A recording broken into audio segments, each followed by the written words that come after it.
Nous allons maintenant donc enchaîner avec la première table ronde. Donc les trois tables rondes sont animées par Elvire Casson, journaliste, que je remercie vraiment sincèrement, qui était présente à Montpellier l'an dernier aussi pour l'animation de nos différentes tables rondes et qui va animer les trois événements là qui vont se succéder. Donc pour le premier, je vais appeler Marianne Monchamp, Diane Cabois, et en visio, nous avons, si tout se passe bien au niveau technique, Sébastien Saint-Pasteur, député de Gironde. Bonjour monsieur. Bonjour. Vous nous entendez, c'est parfait. Et donc nous allons débuter cette première table ronde en rappelant les objectifs de la loi du 11 février 2005. Est-ce que les objectifs ont été atteints, notamment en termes d'accessibilité, de compensation, et notamment pour les personnes avec troubles développementaux de la coordination. Et puis on échangera sur les suites à donner aussi de cette loi. Est-ce qu'il faut en écrire une autre? Est-ce qu'il faut moderniser l'actuelle? Enfin voilà, le débat est ouvert. Elvire, je te laisse la parole. Bonjour à tous, je vais me mettre là. Merci beaucoup d'être présents. Donc, on a une après-midi qui est assez chargée puisqu'il y a 3 tables rondes qui sont prévues. Une première donc sur les objectifs de la loi 20 ans après. On en a beaucoup entendu parler puisque la loi a 20 ans. Donc, on est en présence de l'ancienne secrétaire d'État Marianne Monchamp. Et vous êtes à l'initiative de cette loi. Donc, on va revenir avec vous dessus. Et il y a Diane Cabois, donc, qui est vice-présidente de DFD, et Sébastien Saint-Pasteur, qui est à distance. Bonjour. Qui est député et qui est conseiller départemental de Gironde. Merci à tous d'être là. Je vais commencer avec vous. Est-ce que vous pouvez nous rappeler comment ça s'était passé, puisque vous étiez au cœur du réacteur, on peut dire, il y a 20 ans, l'origine de cette loi, l'initiative, et où est-ce qu'on en est aujourd'hui ? Merci beaucoup. Bonjour à tous. Je veux vous remercier, Monsieur le Président Vincent Marron, de m'avoir donné la chance d'être des vôtres ce matin, et tout ça, ou cet après-midi, pardon, et tout ça grâce à Diane, qui a été un efficace entremetteur. Alors j'en profite, Monsieur le député, pour vous saluer à distance, et je ne peux évidemment que me réjouir de votre grande implication sur ce sujet d'importance. J'en profite aussi pour saluer Arnaud de Broca, que j'ai vu là-bas tout au fond, le président du collectif handicap, que j'ai plaisir à retrouver, vous tous, mesdames et messieurs. Alors la question qui m'est posée, c'est la loi du 11 février 2005, que s'est-il passé, pourquoi, comment, où en est-on, enfin à peu près ça. Donc j'ai essayé de vous le faire à grands traits. En 2005, quand le président de la République d'alors, Jacques Chirac, a voulu que je reprenne le bâton qui m'était transmis par ma prédécesseuse pour faire adopter ce qui est devenu la loi du 11 février 2005, nous étions au fond en train de chercher pour ce texte un souffle qui permette d'arriver à son adoption par les assemblées parlementaires. Retrouver un souffle, parce que je crois qu'on peut dire que si tout le monde savait, et on le sait encore aujourd'hui, que la volonté du président de la République était immense pour porter une réforme de la politique du handicap dans notre pays. Je rappelle qu'il y avait 3 grands chantiers présidentiels à l'époque: lutter contre le cancer, lutter contre l'insécurité routière et mettre en œuvre une réforme de la politique du handicap. Il avait sur ce plan une implication politique extrêmement forte. Alors certains commentateurs disent que c'était pour des raisons personnelles. Je n'en crois pas un mot. Je crois que c'était une certaine, comment dirais-je, conception de ce que la loi d'ailleurs porte dans son titre complet, l'égalité des chances et la citoyenneté.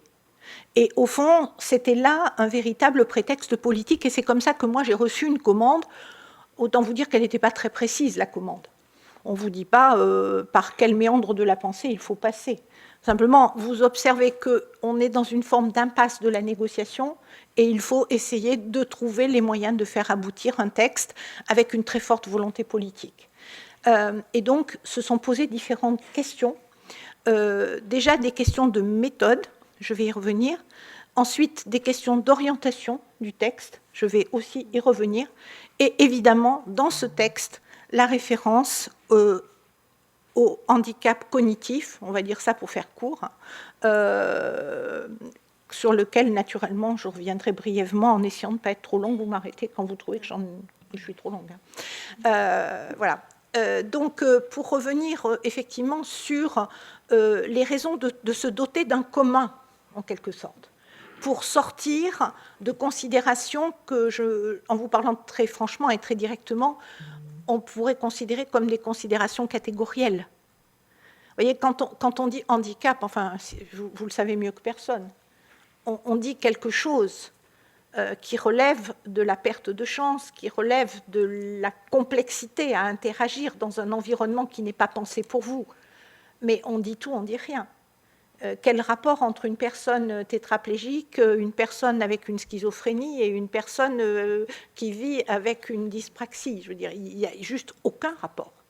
La seule chose qui fait qu'il y a un rapport entre ces personnes, c'est leur difficulté à exprimer leur citoyenneté dans un environnement qui n'est pas fait pour eux. C'est cela.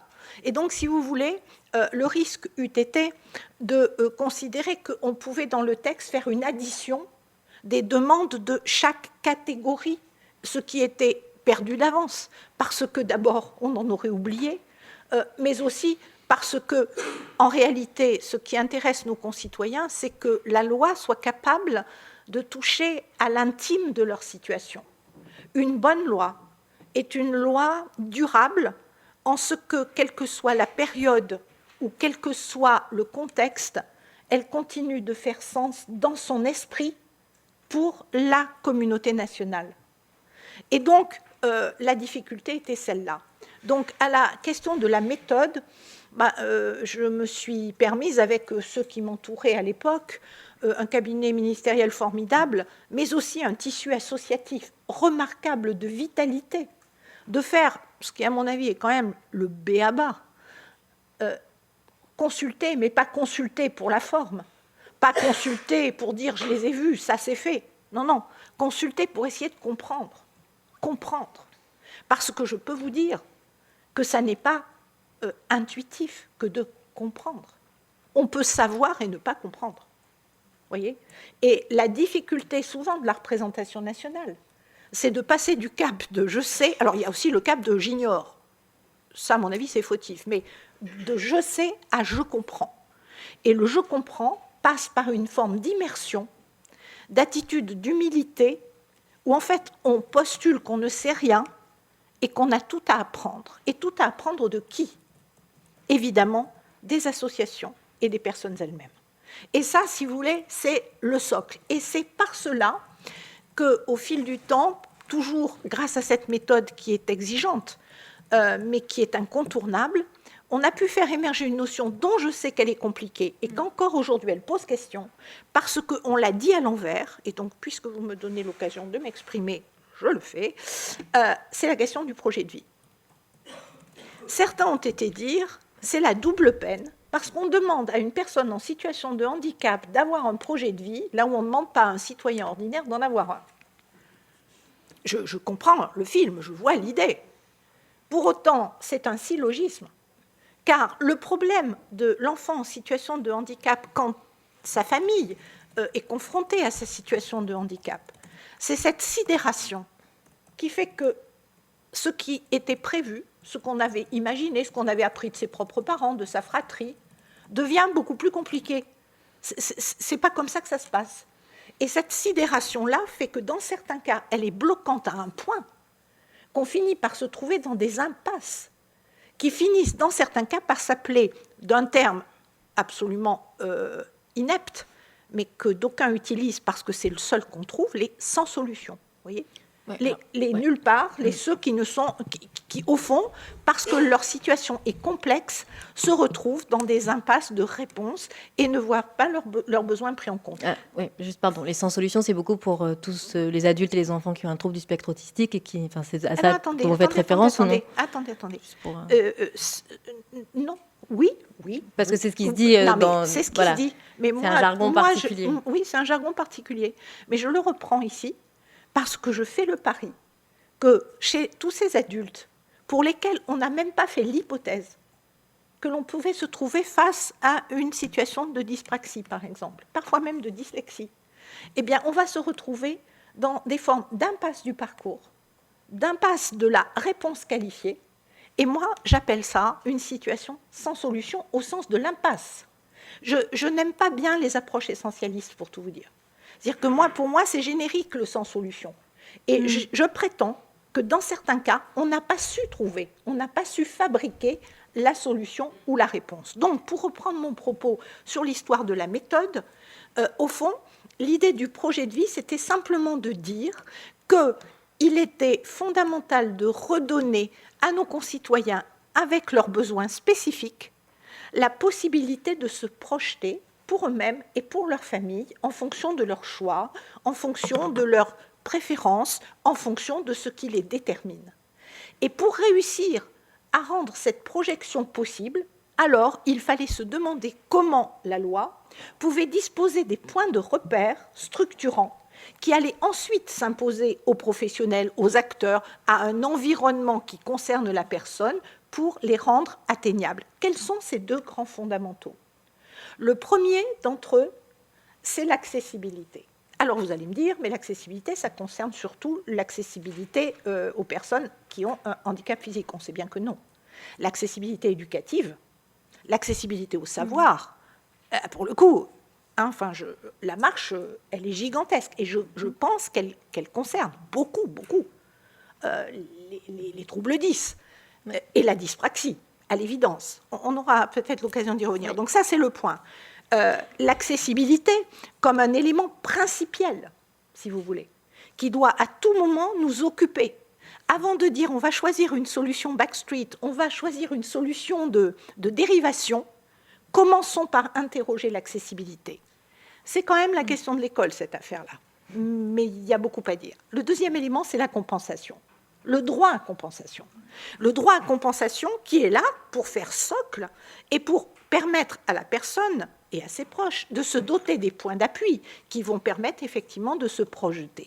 Eh bien, c'est ce qu'au fond, le législateur de 2005 a réussi à mettre dans un texte, ce qui n'était pas gagné d'avance parce que, à la fois la technostructure, à laquelle je rends hommage dans ce lieu républicain qu'est le Sénat, mais qui de temps en temps a la tête dure et persistante à dire ça ne va pas être possible, eh bien c'est ce que le législateur a eu le courage d'inscrire dans la loi, jusque et y compris à dire un truc qui continue de faire débat et qui a énervé beaucoup de gens, parce qu'il fallait voir, je ne sais pas Diane si vous vous souvenez, mais ce qu'étaient les débats, oui, il y a même 20 Arnaud, ans.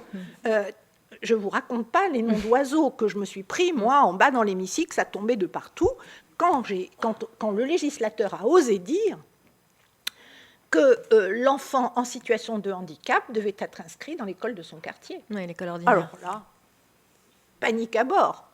On a eu une autre panique avec les architectes, si vous voulez, quand on a parlé de l'accessibilité des lieux. Alors là, tout le monde se roulait par terre. Alors sur l'accessibilité éducative, les syndicats s'y sont mis aussi. Mais est-ce qu'on pensait aux enfants, notamment avec un trouble du neurodéveloppement à cette époque ? J'y arrive. Le législateur de 2005, il a accepté, alors avec une définition du handicap dont je sais qu'elle est contestable, très large, oui. dont je sais qu'elle est contestable, mais qui à l'époque était sans doute la définition la plus audacieuse qu'on pouvait imaginer, avant que plus personne ne comprenne rien. Parce que, vous savez, faire adopter un texte, pour qu'il y ait un consensus, si vous voulez, il faut qu'à un moment donné, la société comprenne de quoi on parle. Vous pouvez faire adopter des textes qui ensuite ne seront jamais mis en application, et d'ailleurs dans la loi de 2005, il y a des choses qui ne sont pas mises encore en application, tout simplement parce que la société n'a pas cette élasticité pour comprendre, et notamment la question des barrières d'âge. Mais passons tout cela.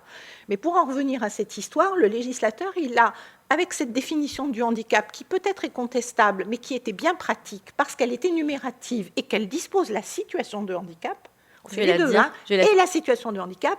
Et alors, c'est là qu'on a toutes les numérations. Oui, je l'ai dit peut-être. Avec la liste, si vous voulez. Oui, je l'ai dit, puis vous complétez. Allez-y. Oui, non, c'est bon. Non, faites.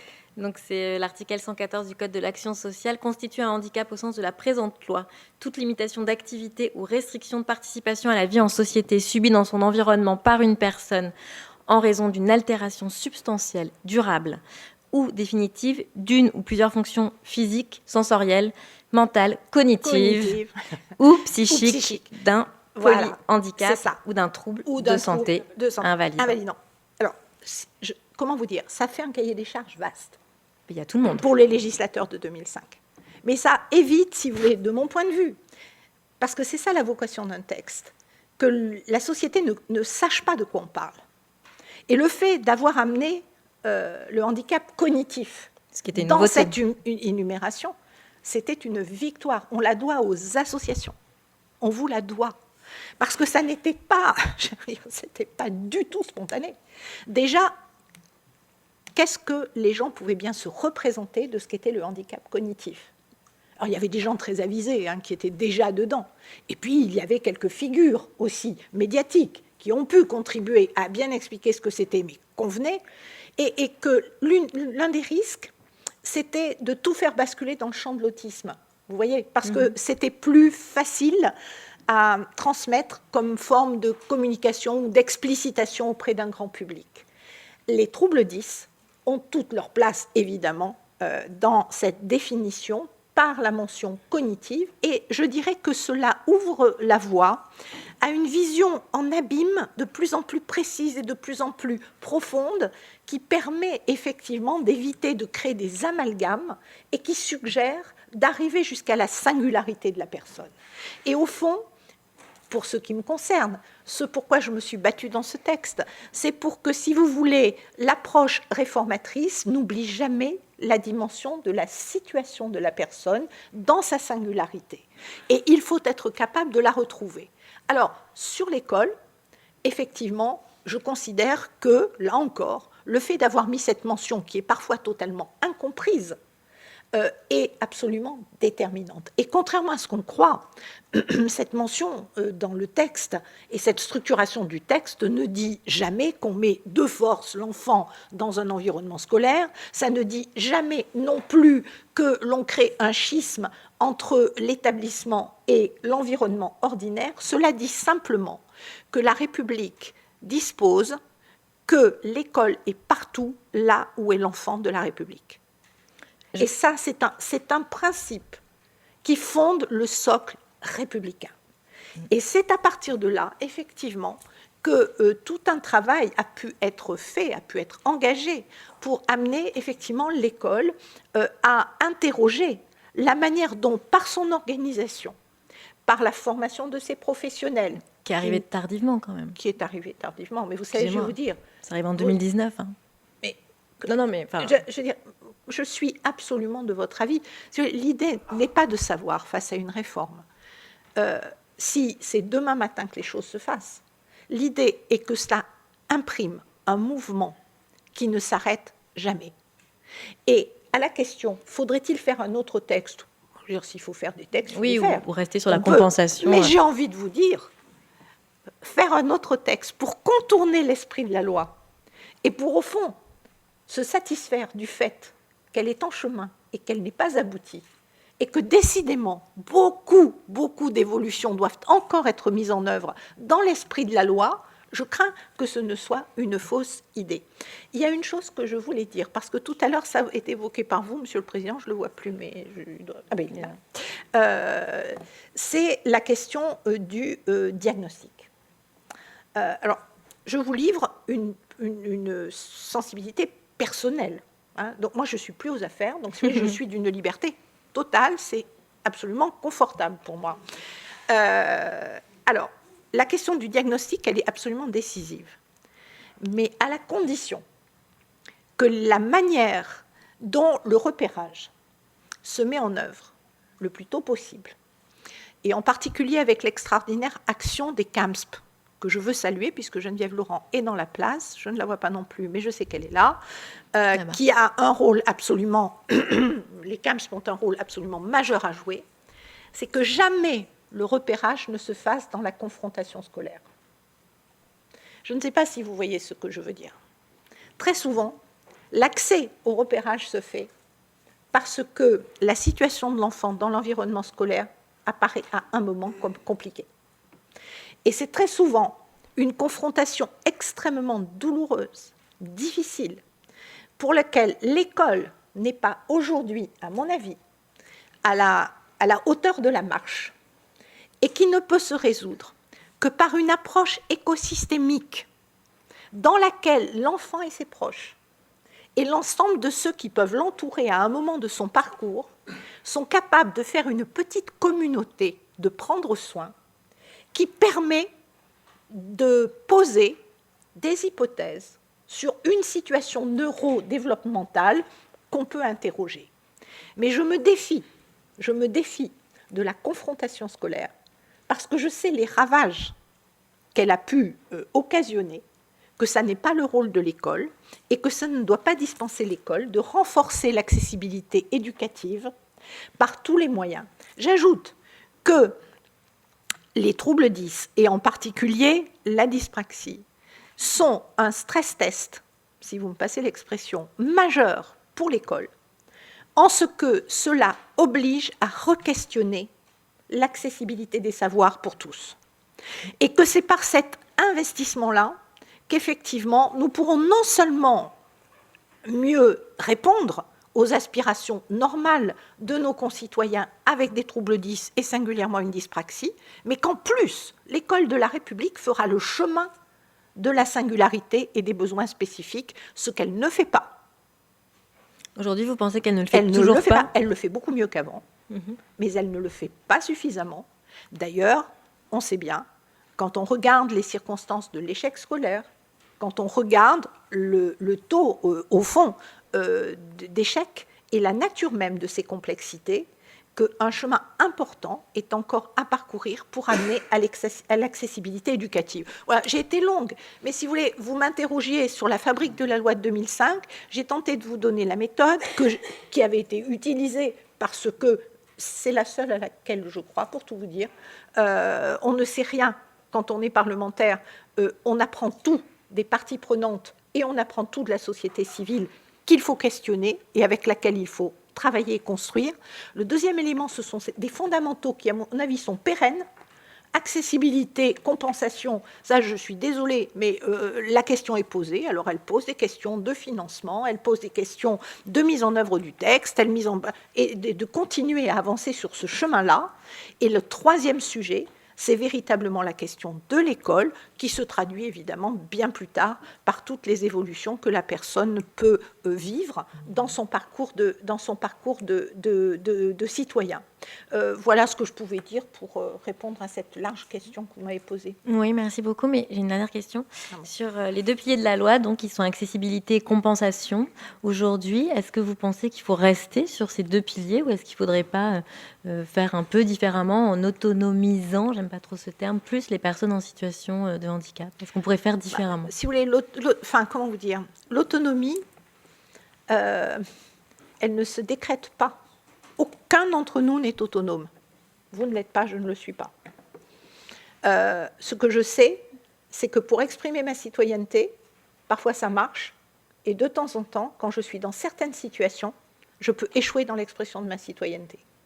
Si brusquement ce micro s'arrête, si brusquement je suis prise d'une violente douleur lombaire, ou que sais-je, mon autonomie à vous dire ce que je pense va être brutalement entravée. Et donc, pour affirmer la citoyenneté, il faut que le socle républicain opère. Et le socle républicain, il est fait de solidarité. Je le dis avec un tout petit peu de solennité, parce que j'ai entendu que l'on pouvait enjoindre les entreprises françaises de renoncer à leurs ambitions en matière de responsabilité sociale et environnementale au motif de la compétitivité internationale. J'ai entendu ça. Moi, je suis une gaulliste sociale, hein, c'est une longue histoire, une longue tradition. Je pense qu'il n'y a de progrès que si le socle républicain est garanti et si la solidarité nationale est au rendez-vous. Donc l'autonomie, qui consisterait à dire, imaginons un monde où en renforçant la capacité d'autodétermination et d'empowerment de la personne toute seule, on l'amènerait effectivement à se libérer de la contrainte de sa situation, me paraît être de très bonnes pratiques, mais à la condition que le pacte social, encore une fois, ne lui retire pas les soutiens, les points d'appui qui lui sont indispensables. Et donc, c'est une vision partagée. C'est une vision partagée. Il ne s'agit pas d'avoir une vision rétrograde qui relève de la relégation, qui relève de comportements, si vous voulez, j'ai envie de dire, ou de vision schématique de ce que peut être la situation de handicap. Nous savons que c'est une interaction. Mais pour autant, comment dirais-je, l'État, la responsabilité politique nécessite de donner les moyens et les points d'appui à nos concitoyens. Sinon, à quoi sert la collectivité nationale et à quoi sert l'État? Il est là pour ça. Et c'est dans cet esprit qu'il doit venir accueillir l'ensemble des initiatives individuelles que, bien entendu, il est là pour soutenir, accompagner et reconnaître. C'est vraiment un credo extrêmement fort, si vous voulez, que je porte. Je ne peux pas imaginer un monde dans lequel l'individualisme, au fond, conduirait à une autre forme d'inégalité des chances ou de destin, qui est que seuls certains pourraient exprimer leur autonomie parce qu'ils seraient dans des environnements qui, effectivement, les y aideraient et les y accompagneraient. Alors après, cette espèce de double regard que, effectivement, la réponse en protection sociale, on va dire ça comme ça, doit apporter à l'expression de la citoyenneté, il faut encore et encore le travailler, nous sommes loin du compte. Mais vous savez, et c'est peut-être par là que je terminerai. Moi, je suis aujourd'hui extrêmement préoccupée par un sujet de société qui est celui du vieillissement de la population française. Et je sais que dans le champ du vieillissement, les solutions qui sont proposées à nos concitoyens âgés qui sont en perte d'autonomie, c'est la relégation. C'est la relégation. Okay. Je pense que notre système de protection sociale serait bien inspiré de tirer profit de ce que les parties prenantes de la politique du handicap ont réussi à construire pour l'amener à, en quelque sorte, interpeller une politique de l'âge qui s'est fabriquée, qui s'est construite sur des valeurs qui ne sont pas celles de la citoyenneté, de la participation, de l'égalité des droits et des chances. Et donc, dans le combat qui est le vôtre, pour ces enfants à besoins spécifiques et ces adultes à besoins spécifiques, je pense qu'il faut aussi que nous soyons conscients que c'est toute l'orientation de notre système de protection sociale qui est en jeu. Et ça, je ne peux pas résister à l'envie de le dire ici, dans cette enceinte, parce que je pense que c'est fondamentalement important pour la cohésion sociale. Merci beaucoup. Diane, est-ce que vous pouvez témoigner? Donc, vous êtes vice-présidente de Dyspraxie France 10, vous êtes parent aussi concerné d'une jeune fille qui vit donc avec un trouble de développement de la coordination. Est-ce que vous pouvez nous dire ce que vous avez vu en 20 ans, notamment, vous siégez aussi en CDAPH? Oui, merci beaucoup. Alors, bonjour à toutes et tous. Alors, déjà, un premier petit message. Nous sommes désolés, nous n'avons pas de LSF ni Vélotipie, mais notre association n'a pas tellement les moyens d'organiser cette accessibilité pour tous.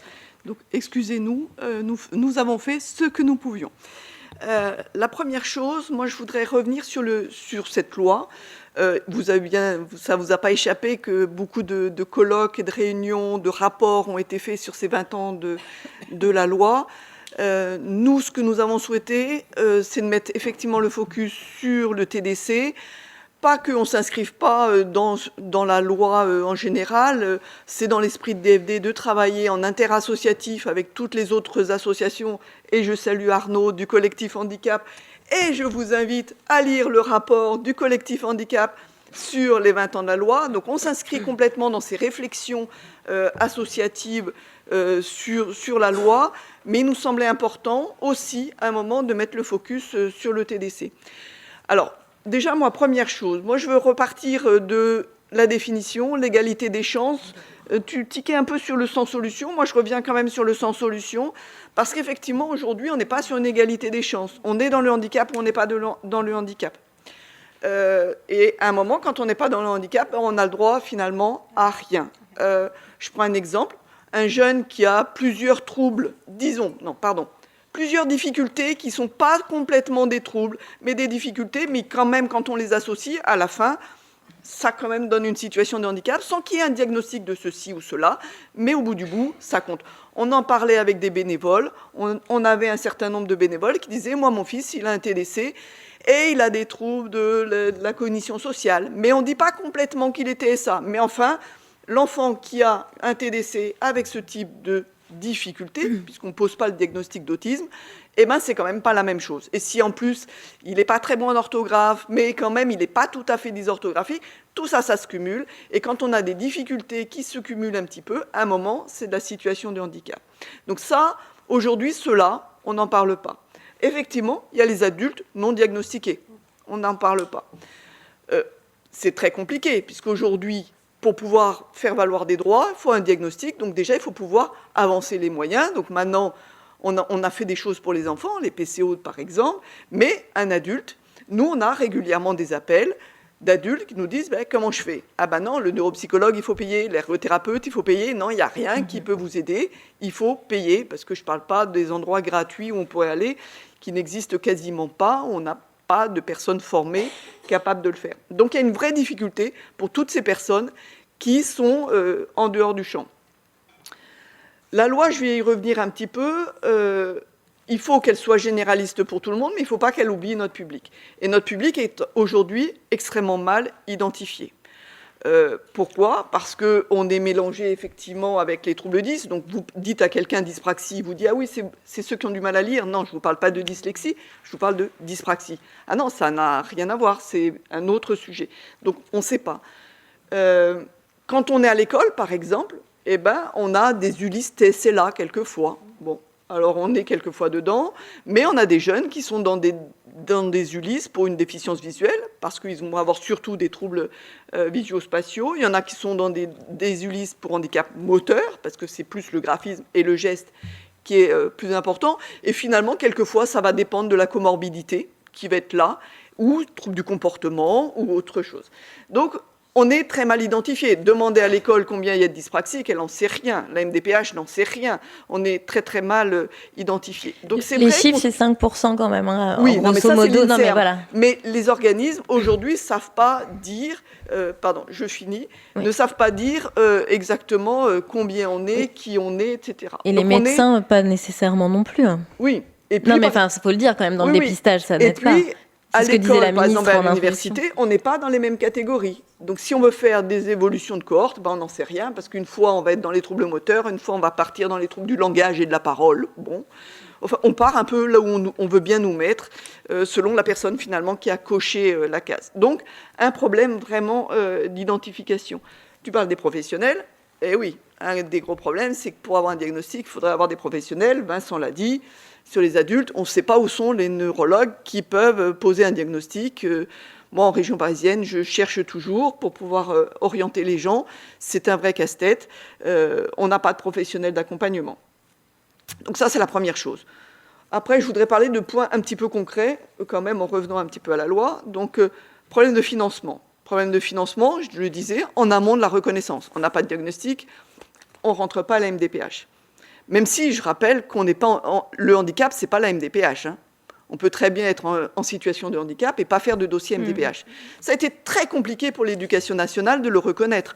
Expliquer à l'Éducation nationale que quand on a un PAP, parce qu'on veut être dans l'accessibilité, c'est bien pourtant quand on a un trouble permanent et donc qu'on est en situation de handicap. Mais non, c'est les PPS. Mais non, un PAP, oui. On est en situation de handicap, c'est pas une difficulté passagère. Donc ça, c'est déjà la notion de handicap, c'est extrêmement compliqué. Non, la MDPH, c'est la maison pour la compensation, c'est pas la maison qui dit si on est handicapé ou pas. Donc je le disais, le financement, par exemple aussi, un adulte, après 20 ans, il ne comprend pas comment je fais pour faire payer mes soins. Non, il n'y a nulle part où on a le paiement des soins. Parce que pour les enfants, ça a été mis pour les moins de 20 ans, parce que les enfants, c'est jusqu'à 20 ans, pardon. Les moins de 20 ans, c'est à la MDPH, mais après, on n'a aucune solution. Et puis, de toute façon, on n'a pas de professionnel qui pourrait le faire. Donc ça, c'est la première chose. Après ça, par exemple, on a dans les textes, alors moi je reviens sur un texte qui est sorti dernièrement là, sur... le dépistage ? Oui, 2024-2028, où donc on doit avoir un dépistage, mais avec des médecins dûment formés.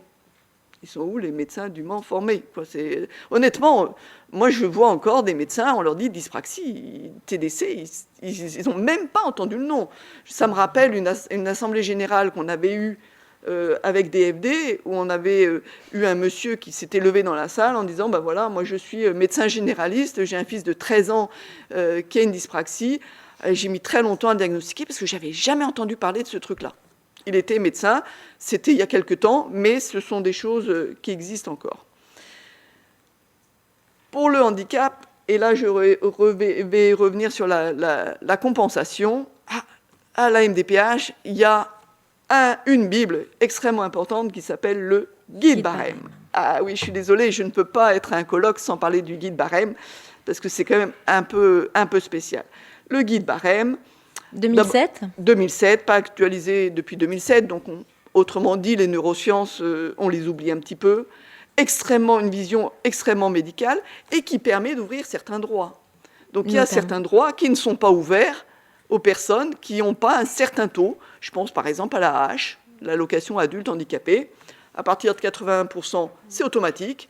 Entre 50 et 79%, il faut avoir une restriction substantielle et durable d'accès à l'emploi, RSDAE, c'est-à-dire une incapacité à travailler au moins à mi-temps. Bon. Et là, on peut y prétendre. En dessous, on oublie. Et le problème, c'est que le guide barème permet de rentrer là-dedans. Mais le guide barème, si on regarde le guide barème, déjà, on n'y est pas. Hein. Moi, j'ai essayé de pointer ce qui pouvait concerner ma fille. J'en cherche un peu partout. J'arrive pas à avoir une vision globale de ma fille. C'est extrêmement compliqué. Donc, on doit mettre du 5% plus du 10%. Mais 5 et plus 10, ça ne fait pas 15. Il faut bien le comprendre. Donc, le guide barème, c'est cette Bible d'entrée. Et donc, ces droits comme l'AH, il faut d'abord passer par le guide barème. Mais le guide barème, il ne tient pas compte de l'environnement, qui est quand même la loi de 2005, c'est de tenir compte, et la Convention internationale des droits des personnes handicapées, on tient compte de l'environnement. Non, on part d'un guide barème médical. Et après, on détermine si la personne est en capacité de travailler ou non. Ce sont deux sujets différents. On n'évalue pas la capacité à travailler, on commence par le taux. Moi qui siège en CDAPH, ça m'arrive régulièrement de ne pas pouvoir attribuer des droits parce que c'est le médecin qui donne le taux et que nous, on n'a pas de possibilité de changer le taux. On y arrive quand même, mais c'est très compliqué. Et donc, on a des droits sur lesquels on ne peut pas s'exprimer parce que le taux n'est pas suffisant. Donc ce guide barème, vraie problématique. Deuxième sujet quand même qu'on voit à la MDPH, c'est la prestation de compensation du handicap. La prestation de compensation du handicap, c'est pareil.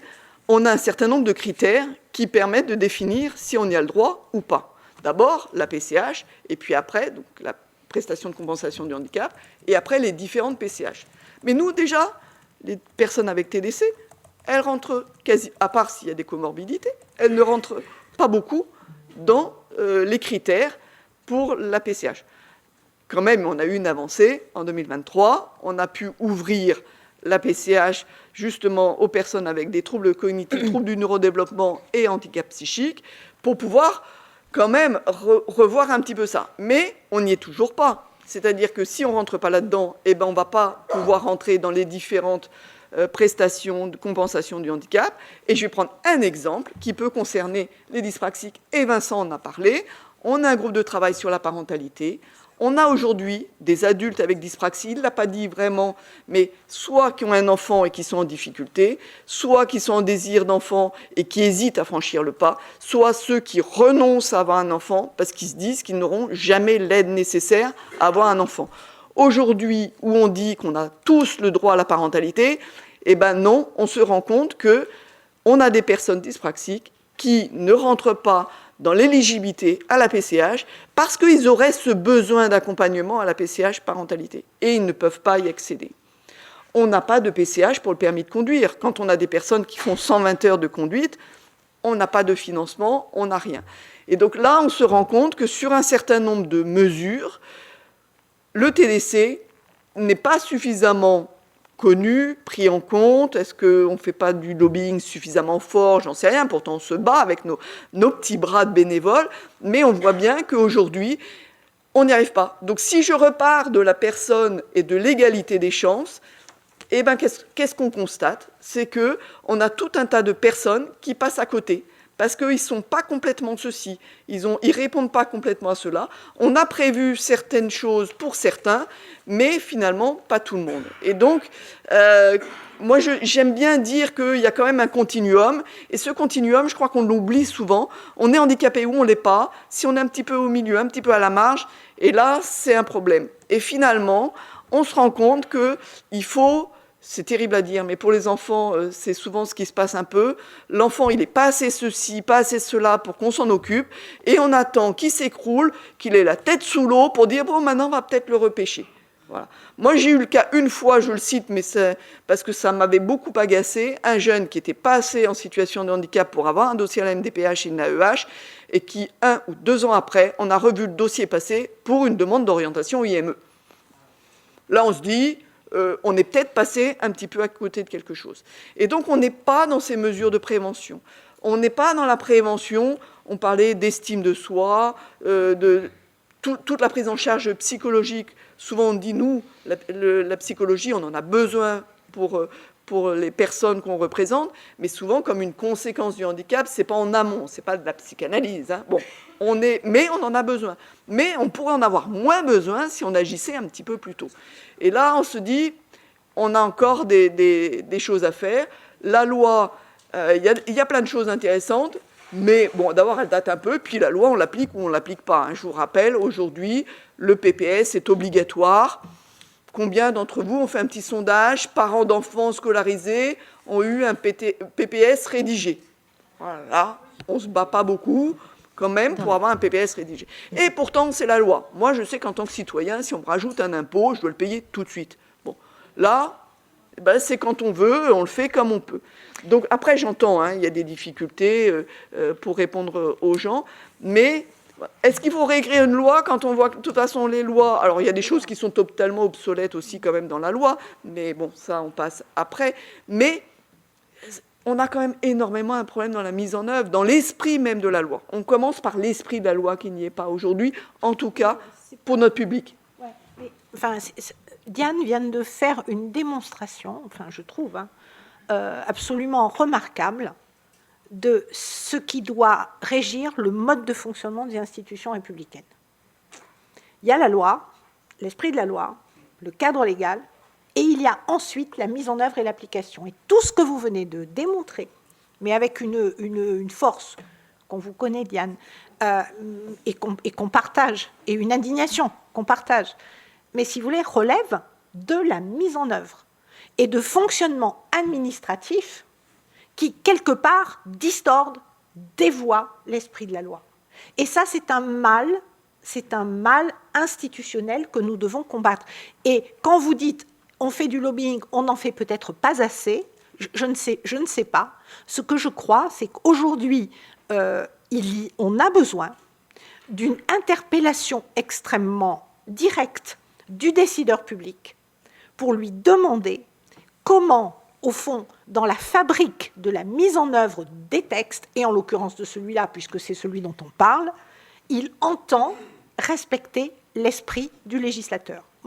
C'est indispensable, c'est incontournable. Parce que, si vous voulez, quand on parle du guide barème, on voit bien aujourd'hui tout ce que ça sous-entend au niveau institutionnel. Ça sous-entend des financements départementaux, monsieur le député, qui sont, comme on sait, contraints. Et quand je dis contraints, je pense que c'est un mot pudique pour dire qu'on est à l'étiage. Avec, de ce fait, une approche assez malthusienne qui consiste, au fond, à construire les réponses sur la base de restrictions. Voilà. Et alors, je ne suis pas en train de dire qu'on peut raser gratis, et je ne suis pas en train de nier des situations économiques, sociales complexes qui nous sont faites. Je suis simplement en train de dire qu'on explique toutes les contraintes que vivent nos concitoyens par ce mode de fonctionnement-là, qui est un mode de fonctionnement fondé sur la restriction et sur le « ça ne va pas être possible ». De la même manière, cette vision en silo que tous vous dénoncez, qui consiste à saucissonner, à découper la situation de la personne en autant de possibilités, accès aux droits, qu'elle-même est tout à fait incapable de reconstruire, et même vous, experte que vous êtes Diane, vous arrivez à faire le résultat que 10 plus 5, ça ne fait pas 15. On est bien au cœur de ce sujet-là, si vous voulez, qui consiste vraiment, alors là, pour le coup, à interroger la manière dont notre système de protection sociale doit se réformer. Moi, ce que je dis, c'est qu'il faudrait idéalement faire une grande étude expérimentale sur les sans-solutions, mais pas au sens de tout à l'heure, au sens que nous venons de dire. Et aller regarder sur la base de cas réels pour lesquels on est précisément dans l'impasse de la réponse. Comment, par quels moyens on pourrait débloquer l'impasse? Dans le dossier des sans-solutions, au sens où vous l'entendiez tout à l'heure, on a fini par trouver un vocable qui a été d'appeler ça RAPT, réponse accompagnée pour tous. Si vous voulez, quand ça commence par comment dirais-je, une énumération de lettres, Un acronyme. un acronyme décidé par une technostructure, vous pouvez vous dire que le truc est mal embarqué. Parce qu'on est déjà dans la restriction. L'idée n'est pas de dire RAPT, l'idée est effectivement de partir du réel. Et moi, je ne saurais trop recommander que sur la base de situations réelles, on puisse refaire marcher la machine à regarder ce qui ne passe pas, ce qui coince, pour précisément faire porter l'effort sur ces points de blocage. Et c'est sans doute comme cela qu'on pourra mettre en œuvre ce qui relève très souvent du réglementaire et pas de la loi. Alors après, il y a une interrogation légitime sur l'esprit. Mais très honnêtement, je pense que la plus grosse difficulté que vivent nos concitoyens, ce sont dans ces empêchements, qui sont des empêchements essentiellement technocratiques et fondés sur un principe de restriction. Merci. Alors, monsieur le député Saint-Pasteur, je me tourne vers vous. Bonjour. Vous êtes à l'origine d'une loi transpartisane que vous avez déposée début février 2025. Est-ce que vous pouvez nous expliquer pourquoi et comment vous voyez aussi au quotidien, en contact avec les gens donc, de Pessac, les habitants de Pessac, les empêchements auxquels ils peuvent être confrontés? J'imagine que c'est aussi une des raisons pour lesquelles vous avez déposé ce projet de loi transpartisane.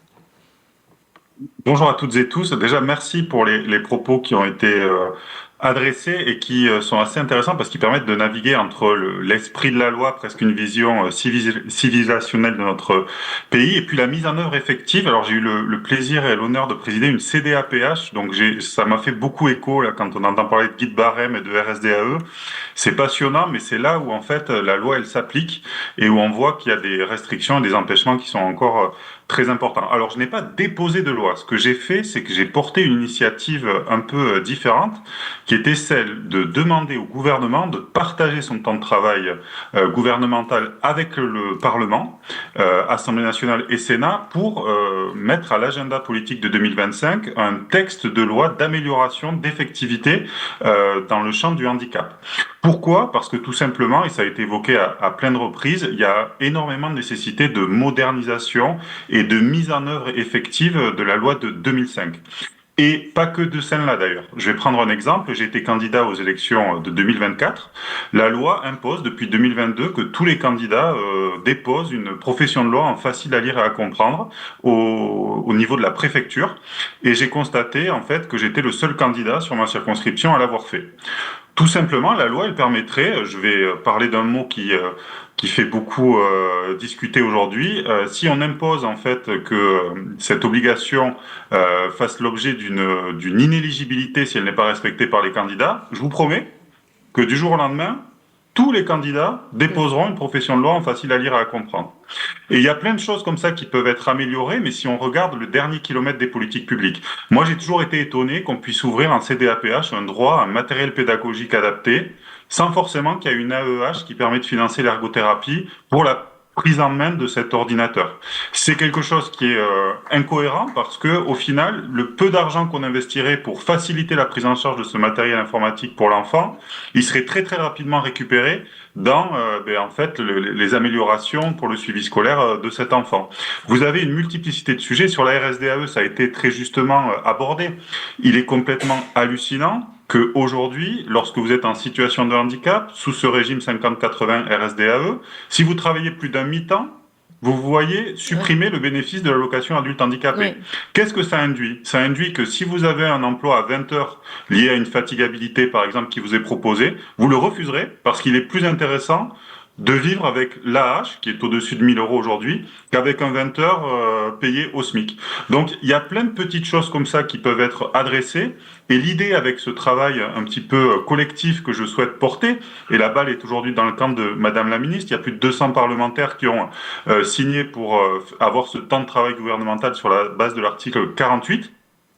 L'idée, c'est vraiment de faire de cette année 2025 un moment fort pour essayer d'approfondir l'effectivité des droits des personnes en situation de handicap sur énormément de champs, avec une entrée qui serait, mais évidemment tout cela est sujet à discussion, la citoyenneté, pour glisser ensuite du diagnostic précoce de la petite enfance jusqu'aux personnes handicapées vieillissantes, en passant sur des questionnements sur les barrières d'âge, sur des questionnements sur l'emploi, l'accès à la culture, aux loisirs. Ça a été évoqué dans les propos liminaires, qui font aujourd'hui l'objet de toujours de beaucoup de difficultés pour un très grand nombre de nos concitoyens.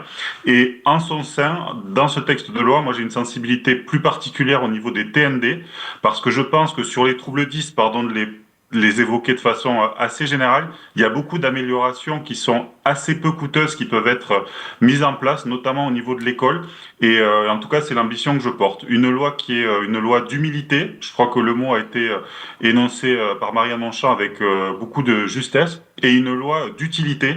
Ça, c'est le deuxième volet pour essayer de faire en sorte que dans ce contexte politique qui est quand même très particulier, où il est difficile de dégager des majorités, alors qu'on demande dans ce contexte géopolitique extrêmement fragile l'unité nationale, je crois qu'on ne peut pas la faire sans la cohésion sociale.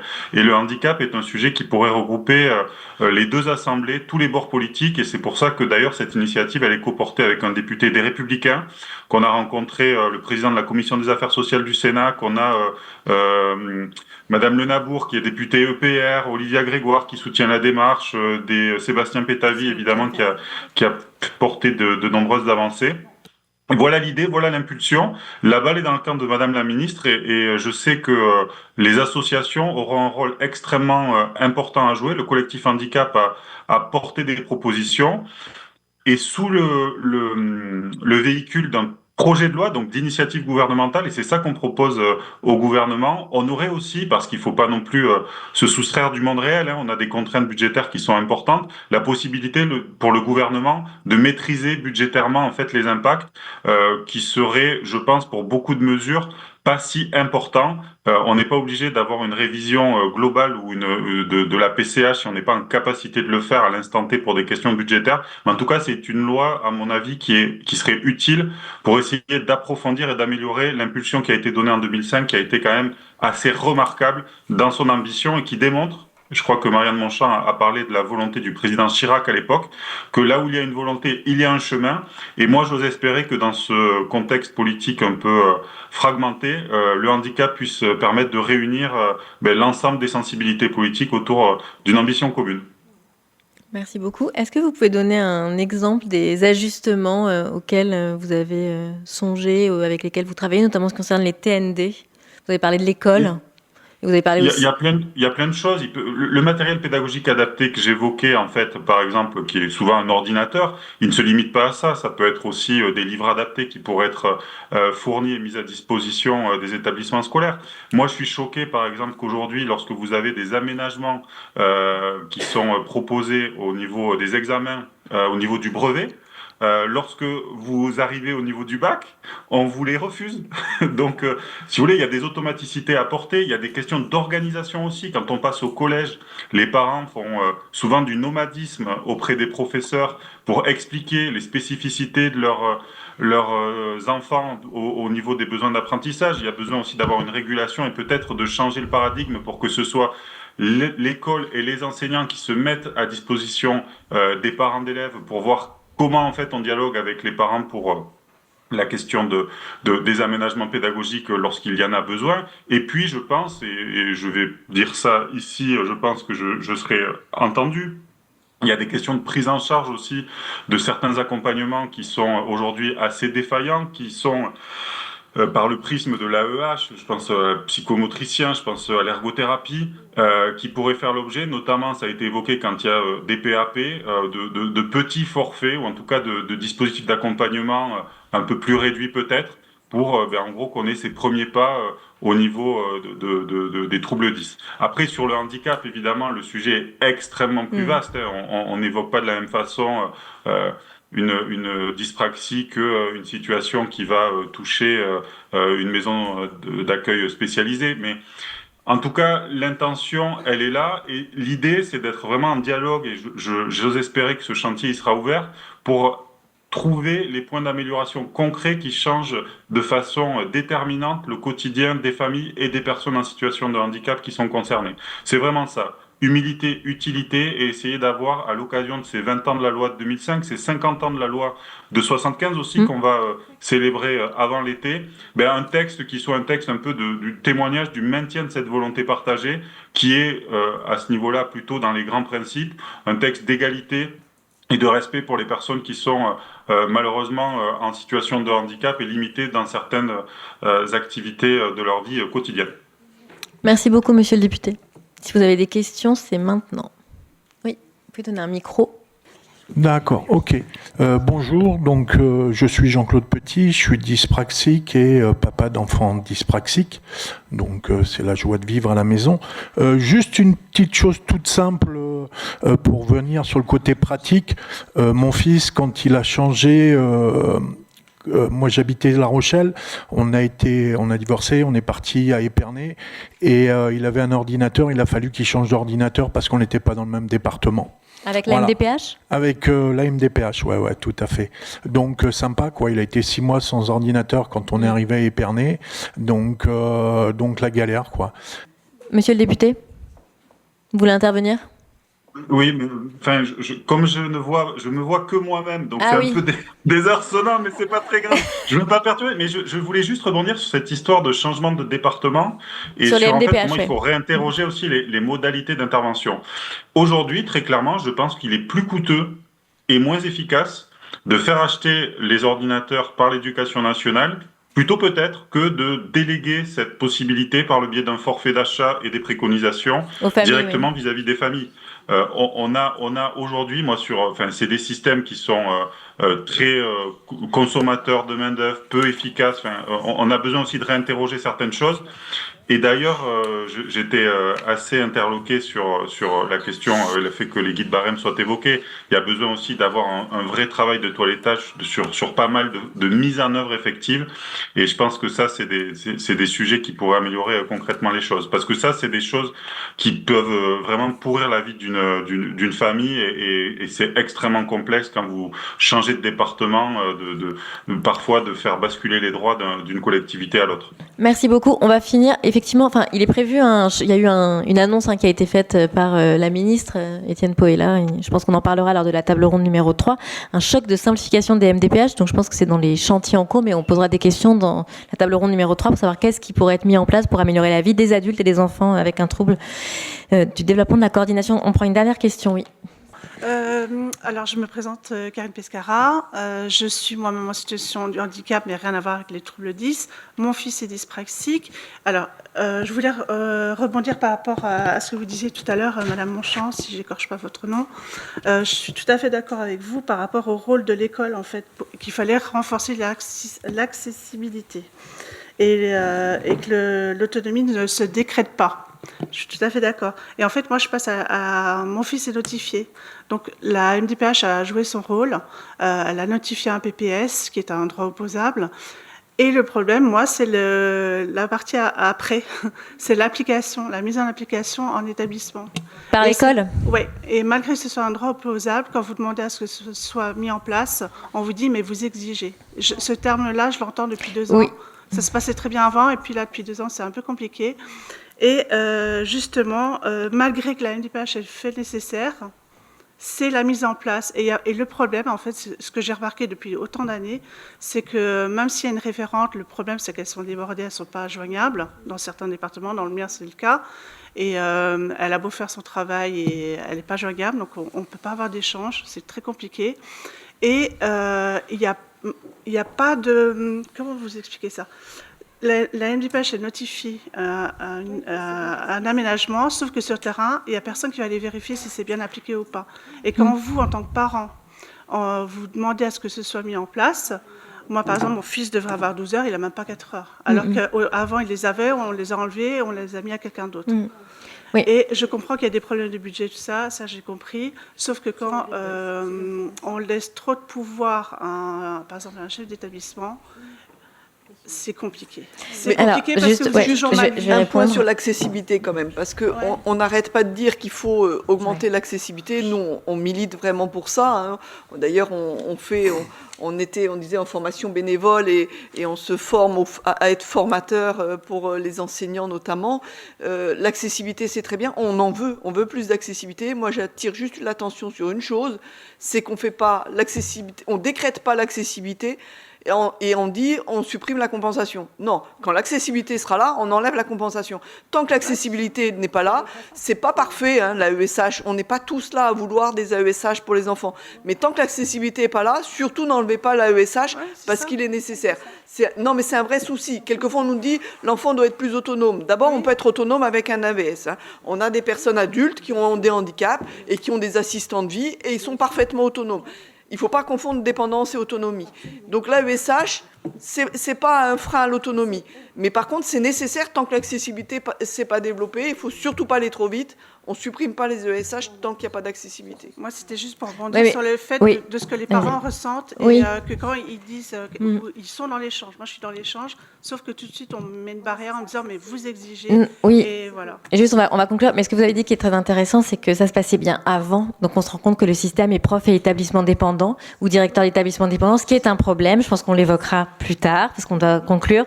Il y a des difficultés à cet endroit-là dans l'école. Il y a des difficultés parce qu'il n'y a pas de médecin scolaire, donc il n'y a pas de mise en œuvre des PAP. Hors PPS, et je ne parle même pas des PPS qui ne sont pas remplis et pas appliqués, mais on en parlera plus tard. Il faut vraiment qu'on conclue. Je suis désolée. Merci. Excusez-moi, Merci. juste par rapport à l'éducation, quand les enfants passent leur diplôme, mon fils, deuxième année de maternelle, enfin voilà, dyspraxique, les diplômes, donc il y a le tiers-temps, et là pour l'avoir, c'est très difficile, c'est très compliqué. Donc il faut se battre. Et les médecins scolaires, il n'y en a plus. Donc ça, c'est pareil. Donc pour passer leur diplôme, il faut absolument que les enfants soient accompagnés. Voilà. Alors, c'est très important. Je réponds. Sur les médecins scolaires qui sont manquants, ça crée des situations aujourd'hui où il y a des priorisations sur les PAP, c'est-à-dire que selon la classe d'âge, il y a des académies qui écrivent aux parents d'élèves. Moi, j'ai eu accès au courrier pour dire qu'il n'y aura pas d'application du PAP, par exemple, en 5e, parce que c'est des années où il n'y a pas d'examen. Et il y a une grande difficulté aujourd'hui à Paris, dans les établissements privés, où quand il n'y a pas de médecin scolaire, il n'y a pas de validation des PAP. On a considéré que c'est des PAP de complaisance par des médecins de famille, et donc il n'y a pas d'application et de mise en œuvre des aménagements aux examens, notamment du tiers-temps. Mais ça, on pourra en reparler plus tard, si vous voulez, à la pause. Donc, c'est-à-dire qu'il y a des pénuries à plein d'endroits qui créent des situations. Et ce qu'on voit, c'est que les trajectoires de vie des enfants et les parcours scolaires notamment ne sont pas les mêmes selon la situation familiale, le milieu socio-professionnel et l'implication des parents, ce qui crée une très très grande inégalité, alors que l'idée de la loi, et c'est bien dans l'esprit de la loi, c'était l'égalité des chances, mais il y a des difficultés de mise en œuvre. Allez-y pour conclure, merci. Non, je ne me permettrai pas de conclure parce que je me retrouve tout à fait dans ce que vous venez de résumer. Je voulais dire que nous, à l'OCIRP, ce que nous accordons, donc l'OCIRP, c'est une union d'institutions de prévoyance non lucratif. Donc vous êtes directrice générale. Dont je suis la DG, mais pas le week-end. Mais oui, nous accordons une attention particulière à la situation des orphelins et de ceux qui, parce qu'ils ont perdu un de leurs parents et qu'ils sont en situation de handicap, peuvent effectivement voir leur situation personnelle profondément bouleversée. Et nous sommes en train de soutenir une thèse d'une doctorante de l'université de Grenoble-Alpes avec le CNRS autour de la transférabilité des apprentissages pour les jeunes qui vivent avec une dyspraxie. L'idée étant de regarder comment on peut soutenir effectivement la transférabilité des apprentissages. La situation de famille, c'est ce que je voulais évoquer à travers ce rebond de conclusion. Merci à tous, merci Monsieur le député et bon après-midi.